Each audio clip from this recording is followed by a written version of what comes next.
왕위에 오른 요아스는 제사장 여호야다의 가르침이 있는 동안 여호와의 눈에 정직히 행했습니다. 그 한 예가 요아스가 지시했으나 제사장들이 미뤄온 성전 보수 공사였습니다. 요아스는 이번에 성전 수리를 결단하고 새 방식을 도입합니다. 요아스의 결단은 백성의 순종과 자발적인 헌금, 또 정부와 대제사장의 협력, 또 감독들의 투명한 공정과 전문 인력의 수고로 이어져서 공사가 완료될 수 있었습니다. 한편 요아스를 공격한 아람의 다메섹 왕 하사엘은 베나닷 2세를 죽이고 왕위에 오른 인물입니다. 엘리사는 그가 왕이 되면 북이스라엘을 잔인하게 핍박할 것을 예고했는데 그 예언대로 북이스라엘의 요람 왕 때에 이 길르앗 라못에서 이 북이스라엘과 아람 군대가 싸움이 일어났는데 그때 요람이 그 아람 군대와 싸우다가 부상을 입습니다. 그리고 요양차 이스라엘에 머물러 있을 때 예후가 반역을 일으켜서 이 요람이 죽고 또 그곳에 방문했던 여호와스도 죽임을 당했던 이야기를 우리가 앞서서 나누었지 않습니까? 예후는 이후에 또 북이스라엘에서 반역을 일으켜서 왕이 되었던 예후도 또 하사엘에게 요단 동편의 온 땅을 빼앗기게 됩니다. 남유다의 요아스도 이 하사엘의 침략으로 부상을 당하게 되고 또 그 상황에서 신하들에게 암살당하게 됩니다. 본문에서 보면 하사엘이 가드를 점령하고 이스라엘을 위기에 몰아넣었을 때 요아스가 예물을 그에게 뇌물을 바치게 되고 이 하사엘이 물러났다고 기록하고 있습니다. 하나님의 은혜로 기적적으로 생존하여 왕이 된 요아스. 그런데 요아스가 왕위에 올랐을 때 나이가 7살입니다. 여러분 7살짜리 아이가 왕이 되었다고 해서 무엇을 할 수 있겠습니까? 그러니까 그는 어려서부터 누군가를 의존할 수밖에 없고 또 어려서부터 그렇게 의존하고 살았던 것이 몸에 배었을 가능성이 매우 높습니다. 다행히도 그 옆에는 대제사장 여호야다가 있었습니다. 그래서 그는 여호야다의 교훈을 받았고 여호야다의 교훈을 받는 동안에 여호와 보시기에 정직하게 행했다고 본문은 기록하고 있습니다. 2절을 보면 요아스는 제사장 여호야다가 그를 교훈하는 모든 날 동안에는 여호와 보시기에 정직히 행하였으되 라고 말씀합니다. 그런데 이 말은 여러분 다른 의미도 담고 있어요. 그러니까 여호야다의 교훈을 받는 동안에는 여호와 보시기에 정직하게 행했다라는 이 말은 그가 여호야다의 가르침을 받지 않은 때로부터는 그렇지 않았다는 말도 포함됩니다. 심지어 산당을 제거하지 않아서 백성들이 여전히 산당에서 분향하는 일이 계속되도록 방치하기도 했습니다. 3절을 보면 다만 산당들을 제거하지 아니하였으므로 백성이 여전히 산당에서 제사하며 분향하였더라라고 말씀합니다. 이 여호야다는 그러니까 지금 그 요아스는 여호야다의 가르침을 받는 동안에는 하나님의 말씀을 따랐어요.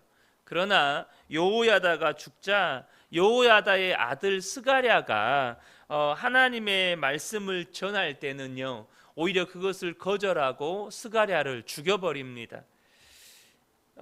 그의 누이인 여호세바의 손에 의해서 죽음의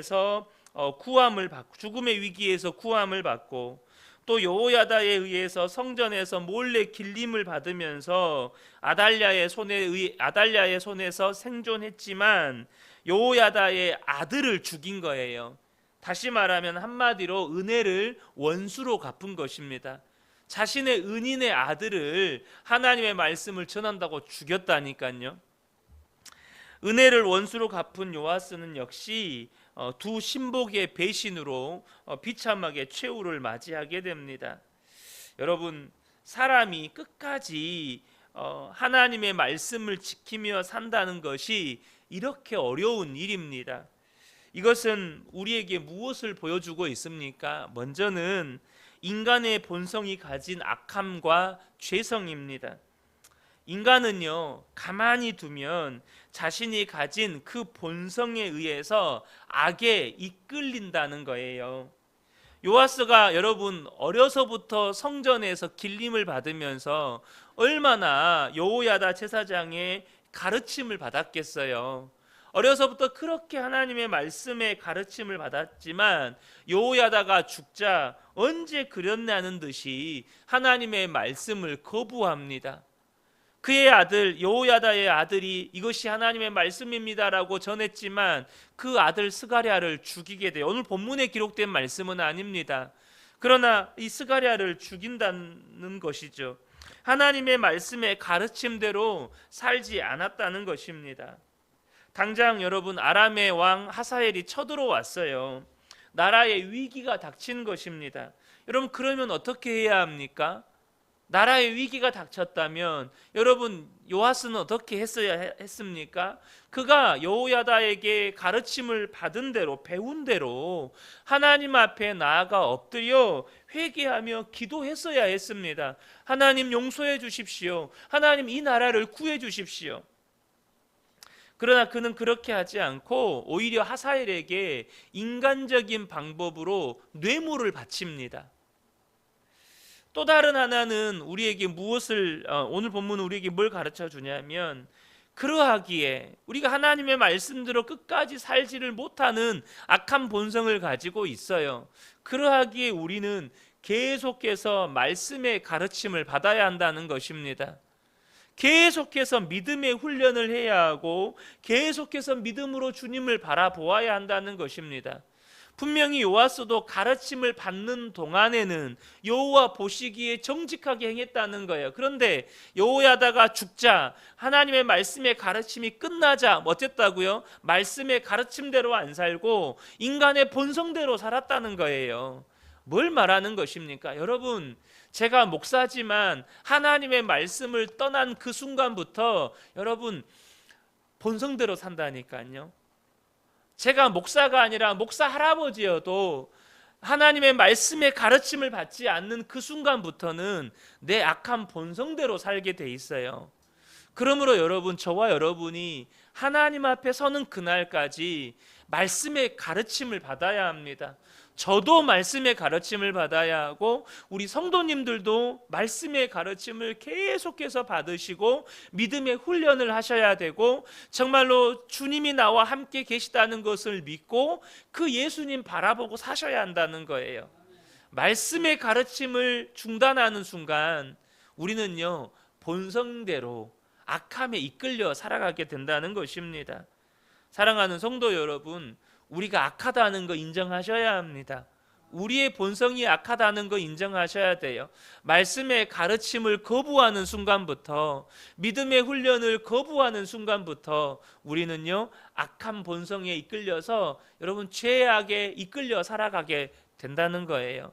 그러므로 사랑하는 성도 여러분 계속해서 포기하지 말고 말씀의 가르침을 받는 복된 분들이 되시기를 축복합니다.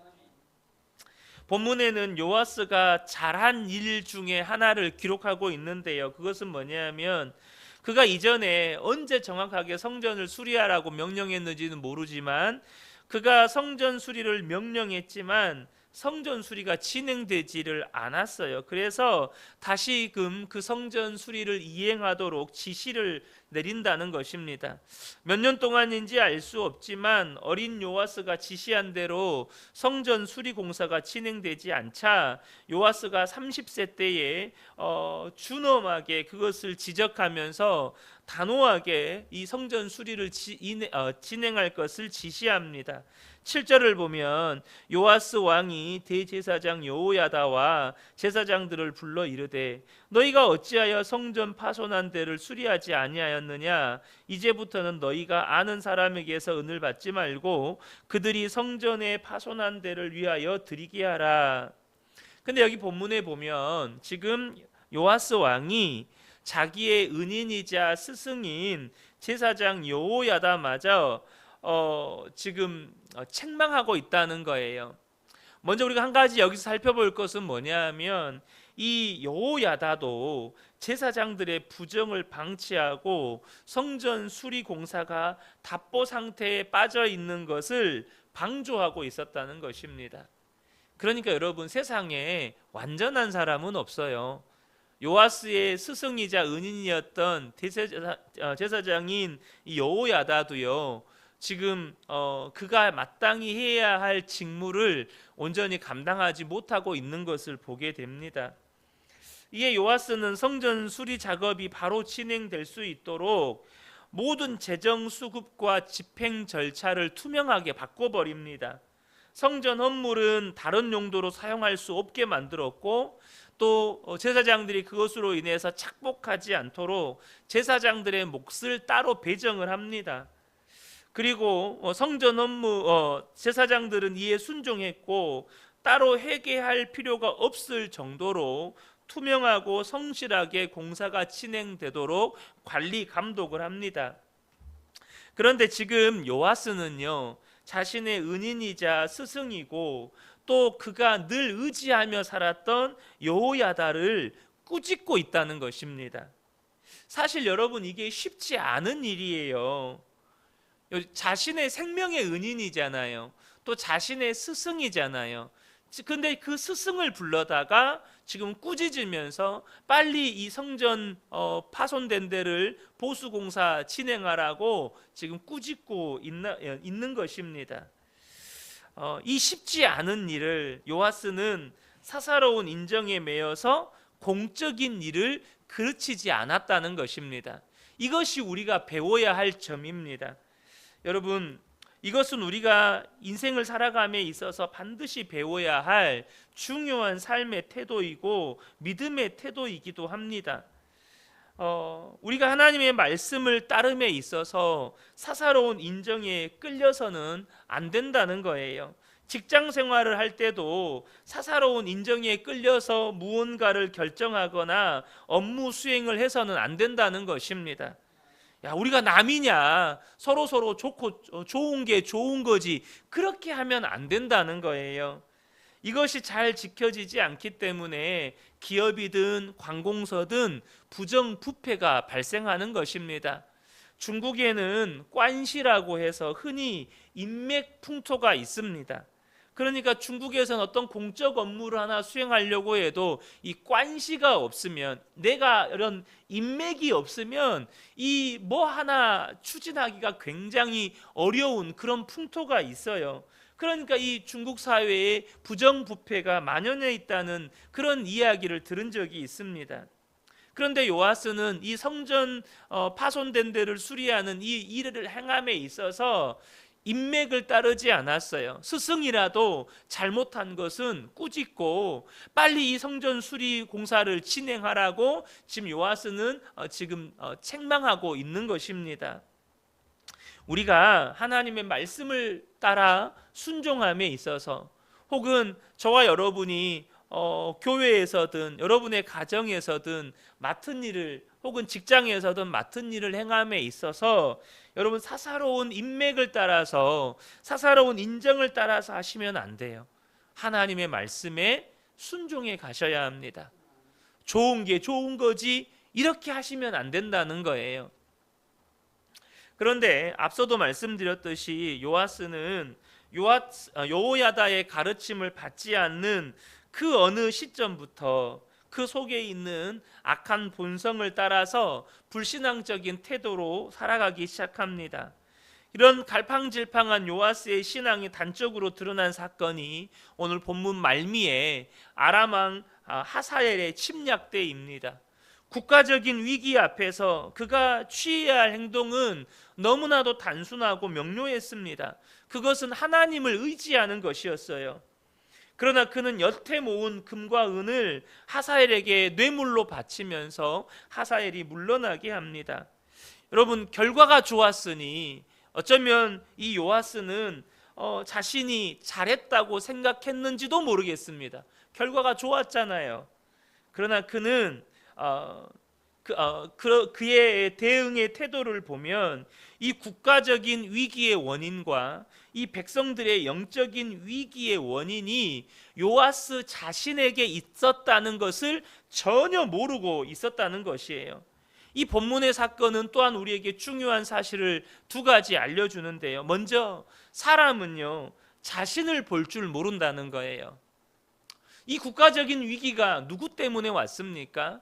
백성들의 영적인 위기가 누구 때문에 왔습니까? 바로 요아스 때문이었습니다.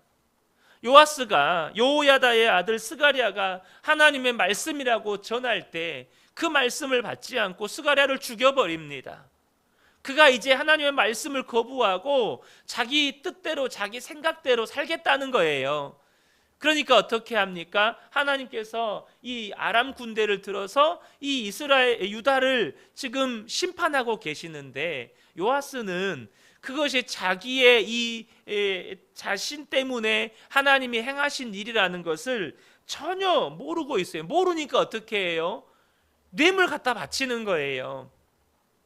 사람은요, 이렇게 자신을 볼 줄을 모른다는 것입니다. 그래서 그것을 깨닫지 못하니까 이 위기를 인간적인 방법으로 극복해 가려고 하는 거예요. 또 하나 본문이 우리에게 알려주는 것은 분명히 위기는 우리에게 아프지만 위기에 대응하는 나의 반응은 현재의 나의 믿음과 현재의 나의 영적인 상태의 현 주소를 알려주는 기회이기도 하다는 것입니다. 지금 요아스의 태도를 보면 요아스의 영적인 상태가 엉망진창이라는 걸 보여주는 겁니다. 그때 어떻게 했어야 합니까? 하나님 앞에 나아가 엎드렸어야 했어요. 근데 요아스는 그동안에 모아놓았던 은과 금을 뇌물로 바치면서 하사엘에게 아부를 하고 있는 거예요. 그것이 요아스의 현 주소였습니다. 사랑하는 성도 여러분, 여러분은 여러분 앞에 닥친 문제 앞에서 어떻게 반응하고 있습니까? 그것이 현재 여러분의 믿음이고 여러분의 영적 상태의 현 주소입니다. 그냥 원망과 불평이 아무렇지도 않게 나오고 어느 순간 감사는 사라져버리고 내 입술에서 하나님을 향한 믿음의 고백은 다 사라져버리고 인간적인 말들과 인간적인 반응만 나오고 있다면 그것이 지금 내 믿음이라는 거예요. 내 믿음이 지금 위기 상태라는 거예요. 뭘 해야 할지도 모르고 하나님 앞에 어떻게 반응해야 할지도 모르고 오로지 여러분 우리가 착각하는 게 있어요. 내 생각을 따라서 행동하면 그것은 본능대로 하는 것이 아니라고 생각을 해요. 여러분, 내 생각대로 하는 것이 내 본성대로 하는 것임을 여러분 아셔야 합니다. 여러분, 내 생각대로 하는 게 아니고 하나님의 말씀대로 해야 하는 거예요. 내 생각대로 하는 것은 분명히 이성을 따라 지성을 따라 한 것 같아요. 근데 여러분 그게 본성 따라 행동하는 거예요. 여러분 우리가 믿음대로 한다는 건요 말씀 따라 하는 거예요. 사랑하는 성도 여러분, 저와 여러분이 정말 이 요아스의 모습을 통해서 정말 끊임없이 우리가 말씀을 따라 살아가는 훈련, 믿음의 훈련을 해가시고 그래서 우리가 현재 내 앞에 놓여 있는 문제 앞에서 내 어떤 본성 따라 반응하는 분들이 아니라 말씀 따라 반응해가는 복된 분들 되시기를 예수님의 이름으로 축복합니다. 아멘.